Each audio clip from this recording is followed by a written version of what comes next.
இந்த மாதிரியான ஜாதகங்கள் இருக்கும்பொழுது இந்த மாதிரியான ஜாதகம்னே கிடையாது. பொதுவாகவே நம்ம பேரண்டிங் விதியில நம்ம எல்லாருக்குமே நிறைய பேர் புரிஞ்சுக்கிட்டோம்னு நினைக்கிறேன். பட் ஸ்டில் புரிஞ்சுக்காம நம்ம இருந்தோம்னா புரிஞ்சுக்க வேண்டிய தேவை இருக்கு. நம்மளுடைய குழந்தைகளை யாரோடையும் கம்பேர் பண்ணி அவங்களோட நமக்கு இருக்கக்கூடிய போட்டியை சாட்டிஸ்ஃபை பண்ணவோ இல்லை வேற எதுக்காகவோ அவர்கள் பிறக்கல. அவர்களோட கர்மாவை கழிப்பதற்கு பிறந்திருக்காரு. ஸோ அந்த வகையில தான் நம்ம அவங்கள கைட் பண்ணணும். ஜாதகத்துக்கு பொருத்தமாக கைட் பண்றதுக்கான நீங்க அஸ்ட்ராலஜி அட்வைஸ் எடுத்துக்கோங்க. 12 வயசுக்கு உட்பட்ட குழந்தைங்களுக்கு கட்டாயம் ஜாதகம் பார்க்க வேண்டிய வலியுறுத்தல நான் கொடுக்கறது கிடையாது. என்னை பொறுத்த வரைக்கும் நான் பேரண்ட்ஸ்லேருந்தே ஓரளவுக்கு பேசிக் கைடன்ஸ்லாம் குழந்தைங்களுக்கு கொடுத்துருவேன். அதை தாண்டி வேறு ஏதாவது இஷ்யூஸ் இருக்கு அப்படின்னா தான் நான் ஹாரோஸ்கோப் எடுத்துக்கோங்க அப்படிங்கிற அட்வைஸ் கொடுப்பேன். இல்லைன்னா அப்ராட் போய் செட்டில் ஆக போகிறாங்கன்னா அவங்களுக்கு எது பெஸ்ட்டாக இருக்கும் அப்படிங்கிற மாதிரியான விஷயம் பார்ப்பதற்கு அந்த அட்வைஸ் எடுத்துப்பாங்க. ஸோ இதை தாண்டி பார்த்தீங்கன்னா பிள்ளைகள் மேலே திணிக்கக்கூடாது. அதே போல் இந்த ஜாதகம் வேஸ்ட்டு அப்படின்னு தூக்கி போடுறதெல்லாம் ஐ டோன்ட் அக்ரி வித். ஏன் அப்படின்னா நான் எப்பயுமே சொல்கிற விஷயம்தான், 85% ஜாதகங்கள் கட்டாயமாக தோஷ ஜாதகங்கள் அல்லது கர்மிக் ஜாதகங்கள் தான். ஒரு 15% தான் ஒன்லி சந்தோஷத்தை மட்டுமே அப்படின்னு பிறக்கக்கூடிய ஜாதகங்கள். அதுலேயும் பார்த்தீங்கன்னா சிக்கல்கள் இருக்கும்.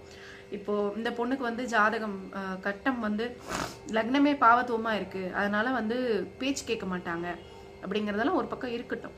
பட் இதே மாதிரி பேச்சு கேட்காத ஒருத்தர் ரொம்ப நல்லா வந்தவரும் ரொம்ப பக்கத்துல இருந்து என் குடும்பத்திலேயே நான் பார்த்துருக்கேன். இதே மாதிரி சனிக்கேது அவருக்கு நேரடியாக ஜென்மத்திலே இருக்கும். சனிக்கேது அவங்கெல்லாம் எதுவும் கிட்டெல்லாம் போகல. அங்கேயும் அம்மா அப்பா நீ தான் உருப்பிடாம போவ அப்படின்னு சொன்னவங்க தான். பட் அவர் தான் கடைசியில் நல்லாவும் இருந்தார்.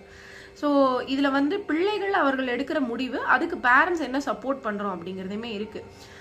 நான் நிறைய கிளைண்ட்ஸ்க்கு இதுவுமே சொல்லியிருக்கேன், திரும்பவும் சொல்ல ஆசைப்படுறேன். நாளைக்கு காலையில் எனக்கு இதெல்லாம் நடக்க போகுது அப்படின்னா அது என்னுடைய பார்ட் எதுவுமே இல்லைன்னு வச்சுக்கோங்களேன். என்னால் எதையுமே வாழ்க்கையில் மாற்ற முடியாதுன்னு வச்சுக்கோங்களேன். எதுக்காக அஸ்ட்ராலஜி பார்க்கணும்? இல்லை நம்ம தெரிஞ்சுக்கிட்டு என்ன பண்ண போகிறோம்?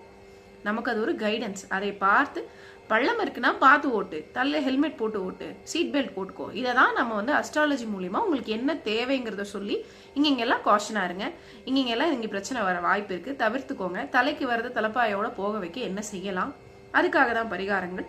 அதை மீறி கிரகத்தடைகள் இருந்தால் அது பெரிய கான்செப்ட், அது அப்புறம் வரலாம். ஸோ இதுக்கு தான் அஸ்ட்ராலஜியை ஒழிஞ்சு இந்த ஜாதகம் ஆகவே ஆகாது. நம்ம பிள்ளைகளை நாமளே வெறுத்துறக்கூடாது.